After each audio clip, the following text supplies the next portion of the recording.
Hello বন্ধুরা, বাঙালিয়ানা রান্নাঘর পেজে সবাইকে স্বাগত। তো সন্ধ্যায় একটু হালকা নাস্তা সবারই পছন্দ। তো আমি সেদিন বানিয়ে নিয়েছিলাম সাগর পোলাও। অনেক দিন ধরে দেখছি সাবুগুলো পড়ে আছে, তো বানিয়ে নিলাম। তো দেখুন, চলুন রেসিপিটা বলে দিই কীভাবে রান্না করেছি। তো আমি প্রথমে সাবুগুলোকে একটু ভিজিয়ে নিয়েছিলাম, একটু কুসুম গরম জল দিয়ে ফুটিয়ে, বেশি ফুটায়নি, সামান্য গরম জল দিয়ে সাবুগুলোকে ফিরিয়ে দেখতে পাচ্ছ আমি সাবু নিয়ে নিয়েছি। ছোটো দানা সাবুটাই নিয়েছি, তোমরা চাইলে বড় দানা সাবুটাও নিতে পারো। তো আমি এটা নিয়ে সামান্য গরম জল দিয়ে ভিজোতে সোপ করতে রেখে দেবো, যাতে একটু ফুলে ওঠে সাবুটা। তো দেখতেই পাচ্ছ আমি গরম জল দিয়ে দিয়েছি। তো দেখুন সাবুটা একটু সামান্য জল নিয়েছি। তো আমি একটা ছাঁকনিতে এটাকে ভালো করে ছড়িয়ে দেবো, যাতে জলটা ঝরে যায়। তো আমি জল ঝরতে ঝরতে চলুন আমি রান্নাটা করে কাটাকুটিটা করে ফেলি। তো আমার কাছে সবজি মোটামুটি দুটো বরবটি নিয়েছি, পেঁয়াজ আর কাঁচা লঙ্কা নিয়েছি। আপনারা চাইলে আলু, গাজর, অন্য কিছু সবজিও দিতে পারেন। তো আমি এগুলোকে ছোট ছোট করে আগে টুকরো করে নেব। বেশি বড় বড় সাইজে করব না, ছোট ছোট করেই করব। তো আমি বরবটিটা কেটে নিয়েছি। তো এখন আমি এখানে পেঁয়াজ আর কাঁচা লঙ্কাটাকেও কুচিয়ে নেব। তো দেখতেই পাচ্ছ আমি পেঁয়াজটাকে কুচিয়ে নিয়েছি। তো আমি এগুলোকে একটা সাইডে বাটিতে তুলে নেব।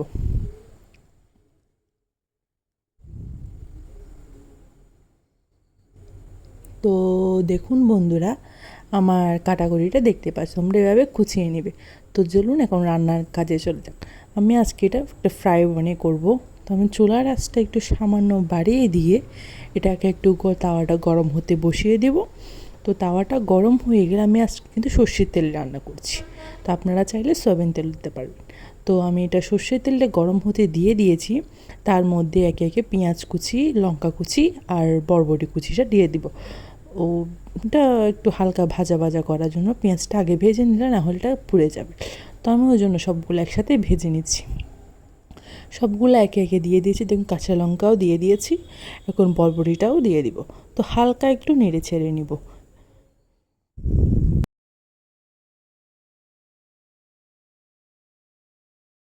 হালকা একটু নেড়ে ছেড়ে নিচ্ছি।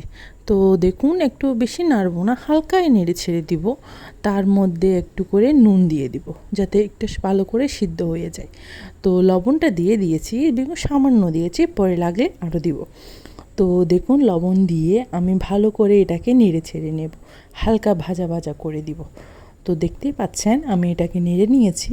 তার মধ্যে দিয়ে দিব এখন সাবুদানাটা এতক্ষণে মনে হয় জলটা ঝরিয়ে গিয়েছে। জল ঝরা সাবুদানাটাই ব্যবহার করতে হবে প্রথমে।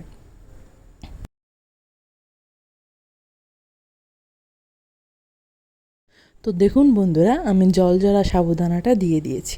তো দেখুন সবগুলা সাবুদানা দিয়ে দিয়েছি। তারপর মধ্যে আমি একটু একটু নেড়ে ছেড়ে নিব, যাতে একটু সাবুদানাটার ভালো করে ভাজা ভাজা হয়ে যায়। তো আমি এর মধ্যে প্রথমে ঘি দিতে ভুলে গিয়েছি, আমি পরে আর একটু ঘি দিয়ে দিয়েছি। ঘিটা দিয়ে একটু ভেজে নিয়েছি। দেখুন আমি ঘিটা দিয়ে দিয়েছি। ঘিটা দেওয়ার পর আমি একটু করে ভেজে নেব, যাতে এটা ঘির ফ্লেভারটা ভালো করে সবগুলোর সাথে মিশে যায়।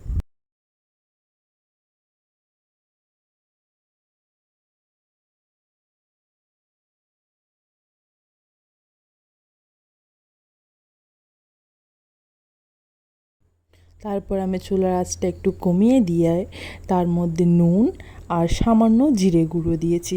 আমার জিরে গুঁড়ো কিন্তু অনেক ভালোই লাগে সব তরকারিতে। তার মধ্যে একটু করে চিনিও দিয়েছি, যাতে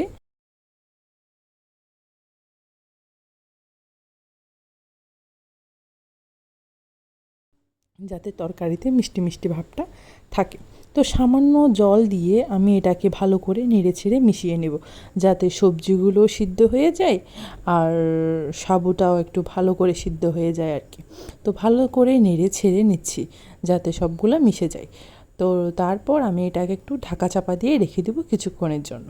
তো দেখুন চলে এসেছি কিছুক্ষণ পর। আমি মাঝখানে একটু ঢাকনাটা তুলে একটু নেড়ে ছেড়ে দিয়েছিলাম, নিলাম না ক্লিপটা। তো দেখুন আমার সাবুদানার পোলাওটা কিন্তু হয়ে গেছে। আমি এটাকে সাধারণত পোলাও বলছি, আপনারা এটাকে কী নামে জানেন আমাকে জানাবেন কিন্তু। তো দেখুন আমার ছোটোখাটো রান্না হয়ে গেল। তো এইরকম ছোটোখাটো রান্না কার কার করতে ভাল লাগে আমাকে জানাবেন। তো আমার ভিডিওতে সবাই যদি পছন্দ করে থাকেন লাইক কমেন্ট আর ফলো দিতে ভুলবেন না। তো দেখুন আমাদের সাবুদানার পোলাও হয়ে গেছে, কেমন লাগলো জানাবেন কমেন্টে।